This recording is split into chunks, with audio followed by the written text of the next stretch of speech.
Breaking news చూస్తున్నాం. ఓటుకు note కేసులో ఏపీ సీఎం చంద్రబాబుకు భారీ ఊరట లభించింది.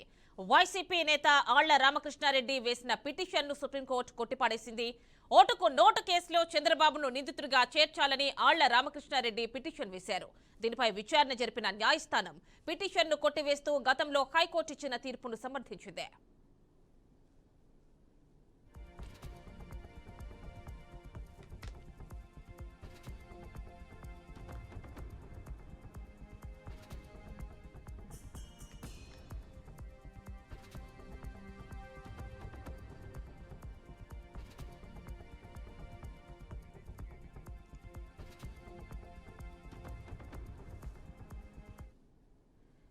ఓటుకు నోటు కేసుకి సంబంధించి వైసీపీ నేత ఆళ్ల రామకృష్ణారెడ్డి సుప్రీంకోర్టులో వేసిన పిటిషన్ను సుప్రీంకోర్టు కొట్టివేసింది.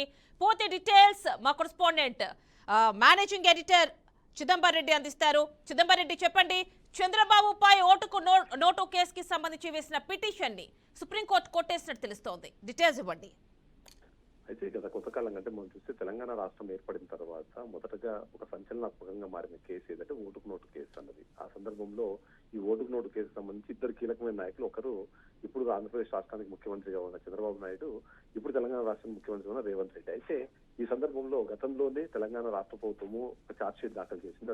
ఛార్జ్ షీట్ దాఖలు చేసిన నేపథ్యంలో ఆ ఎఫ్ఎస్ఎల్ రిపోర్ట్ ప్రకారం చంద్రబాబు నాయుడు వాయిస్ అవును కాదు అన్న విషయం పైన ఒక పెద్దపాటి చర్చ జరిగి ఆ తర్వాత అతని పాత్రకు సంబంధించి పెద్దగా ఆధారాలు దొరకలేదనే కారణంతో చంద్రబాబు నాయుడు మీద ఎలాంటి విచారణ జరగలేదు. బట్ అప్పటి నుంచి కూడా వైసీపీ మాజీ ఎమ్మెల్యే ఆళ్ల రామకృష్ణారెడ్డి ఎట్టి పరిస్థితుల్లోనూ చంద్రబాబు నాయుడు మొత్తానికి ఏవన్గా అతనే అవుతారు కాబట్టి తన మీద విచారణ జరగాలి అనే విధంగా మాట్లాడే నేపథ్యంలో రెండు రకాల పిటిషన్లు వేశారు. మొదటి పిటిషన్ వచ్చేసి ఈ కేసులో చంద్రబాబు నాయుడుని ఇంక్లూడ్ చేసి తన మీద కూడా విచారణ జరగాలని ఒక పిటిషన్. రెండో పిటిషన్ ఈ మొత్తం విచారణ పారదర్శకంగా జరగలేదు, అక్కడ కొన్ని రాజకీయ జోక్యాలు ఉన్నాయి కాబట్టి దీన్ని వెంటనే సిబిఐకి ట్రాన్స్ఫర్ చేయాలని చెప్పేసి రెండు పిటిషన్లు తను దాఖలు చేశారు. రెండు పిటిషన్లకు సంబంధించి చాలా కాలం నుంచి కూడా జరుగుతోంది. అంతేకాకుండా గతంలో అదే వైఎస్ఆర్సీపీ అధికారంలో ఉన్నప్పుడు ప్రభుత్వం తరఫు నుంచి కూడా దాని వైపు వాదన వినిపించే ప్రయత్నం చేసిన నేపథ్యంలో ఇప్పుడు మాత్రం సుప్రీంకోర్టు వాళ్ళిద్దరికి అంటే ఆ రెండు పిటిషన్లను కొట్టివేస్తూ అదే సమయంలో ఆళ్ల రామకృష్ణారెడ్డిని కూడా మందలించినట్టుగా మనకు తెలుస్తుంది. కీలకంగా చూస్తే మాత్రం అక్కడ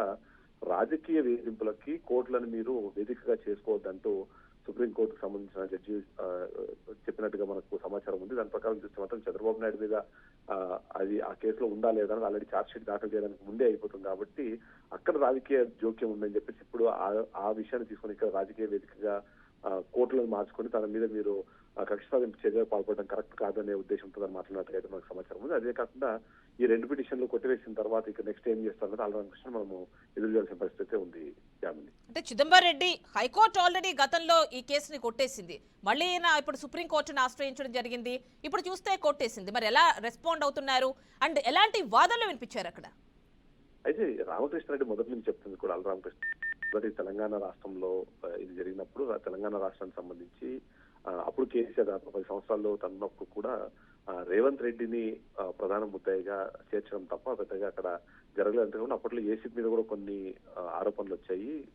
ముఖ్యంగా చూస్తే మాత్రం ఏంటంటే మనం దీన్ని విశ్లేషించుకునే క్రమంలో 2 పాయింట్లు మనం చూడాల్సి వస్తుంది. ఒకటి, ఓటుకు నోటు కేసుకు సంబంధించి తెరపైకి వచ్చిన తర్వాత అదే సందర్భంలో ఫోన్ ట్యాపింగ్ అన్నది ఒక విషయాన్ని అప్పట్లో అంటే అప్పుడు సీఎం గా చంద్రబాబు నాయుడు ఉన్నారు తెలంగాణ ఆంధ్రప్రదేశ్ రాష్ట్రానికి కాబట్టి అతను ఫోన్ ట్యాపింగ్ కేసుని దీని మీద తీసుకొచ్చిన తర్వాత ఆ మొత్తం కేసు నీరుగార్చారు. అంతేకాకుండా అప్పుడు ఉన్న పరిస్థితుల్లో చంద్రబాబు నాయుడుని ఈ కేసు నుంచి పక్క తప్పించి కేవలం రేవంత్ రెడ్డిని మాత్రమే టార్గెట్ గా లేకపోతే తను మాత్రమే ఇందులో నిందితుడిగా చేరుస్తూ ఈ మొత్తం విచారణ కొనసాగించి తనను మాత్రమే ఇక్కడ నేరస్తుడిగా పరిగణించాలన్నట్టుగా పోలీస్ డిపార్ట్మెంట్ కానీ అప్పుడు దీని మీద విచారణ చేసిన ఏసీబీ గాని చేసింది అన్నది ఒక ఆరోపణ.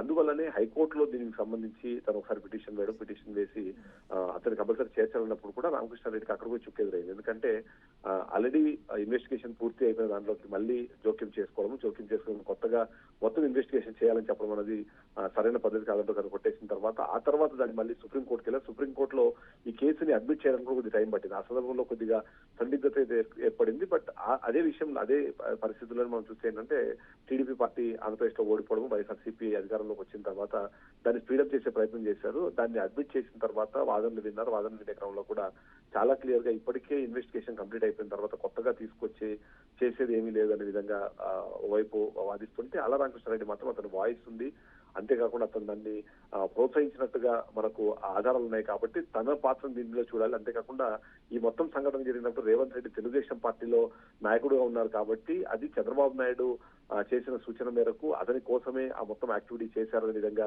మాట్లాడే దాన్ని వాదించే ప్రయత్నం చేశారు కానీ బట్ దాన్ని సుప్రీంకోర్టు పరిగణలోకి తీసుకోలేదు. ఫైనల్ గా అనుకున్న పర్సెప్షన్ చూస్తే మాత్రం ఎట్టి పరిస్థితుల్లోనూ రాజకీయ కక్ష సాధింపులకి లేకపోతే రాజకీయంగా వీళ్ళు పైచే సాధించడానికి కోర్టులను వేదికగా చేసుకుని ఇలాంటి పిటిషన్లు వేసి టైం వేస్ట్ చేయడం మంచి పద్ధతి కాదు అనే విధంగా మందలించి ఈ పిటిషన్లను కొట్టేసినట్టుగా అయితే మనకు తెలుస్తుంది.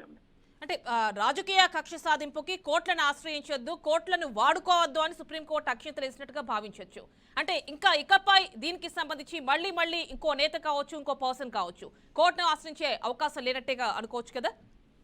అంటే ఇప్పుడు మనం కేవలం ఇది సింగిల్ జడ్జ్ అంటే ఈ సింగిల్ బెంచ్ జడ్జి మాత్రమే ఇప్పుడు దీనికి ఇది ఇచ్చారు కాబట్టి ఇంకా అవకాశం అయితే ఉంది.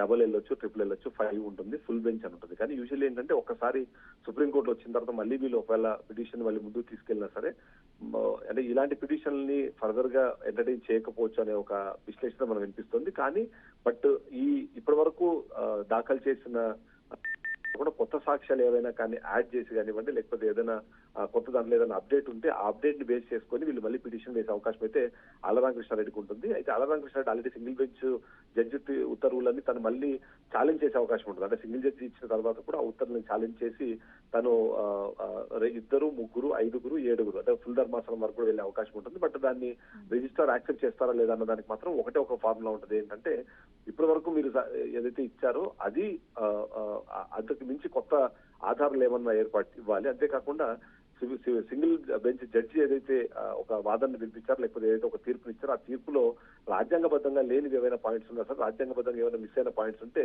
మళ్ళీ వాళ్ళు రివ్యూకి వెళ్ళే అవకాశం అయితే డెఫినెట్లీ ఉంటుంది.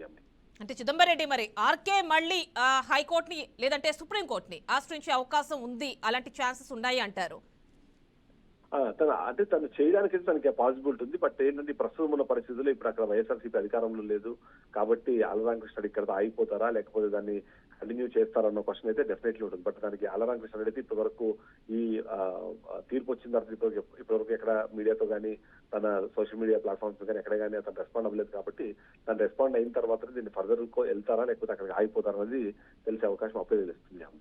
అంటే ఇప్పుడు నెక్స్ట్ స్టెప్ ఏంటి అనుకోవచ్చు ఇప్పుడు అయితే డెఫినెట్లీ అంటే ఇప్పుడు తను ఖచ్చితంగా ఏదైతే తీర్పు కాపీ వచ్చిందో తీర్పు కాపీని క్షుణ్ణంగా పరిశీలిస్తారు. తను కంపల్సరీ వాళ్ళ లీగల్ అడ్వైజర్ ఎవరైతే ఉంటారో వాళ్ళకి దాన్ని చూపించిన తర్వాత ఇక్కడ ఏదైనా సరే అంటే అగేన్స్ట్ కాన్స్టిట్యూషన్ ఏవైనా కానీ పాయింట్స్ మెన్షన్ చేస్తున్నా లేదా ఈ పాయింట్స్ లో వాళ్ళు కన్సిడర్ చేయని పాయింట్స్ ఏమైనా ఉంటే మాత్రం ఆ పాయింట్స్ ని మరొకసారి కన్సిడర్ చేయాలని చెప్పేసి తను ముందుకు వెళ్ళే అవకాశం ఉంటుంది. బట్ డెఫినెట్లీ ఇప్పుడు చేసేది తను ఎవరైతే లీగల్ కి సంబంధించిన ఎవరైతే ఉన్నారో లీగల్ పర్సన్స్ దాన్ని చదివిన తర్వాత ఫుల్ తీర్పుని చూసిన తర్వాత దాని మీద స్టే విధించాలా లేకపోతే దాని ముందుకు వెళ్ళాలనే డెసిషన్ అయితే తీసుకునే అవకాశం మనకు కనిపిస్తుంది. Right Chidambareddy, thank you.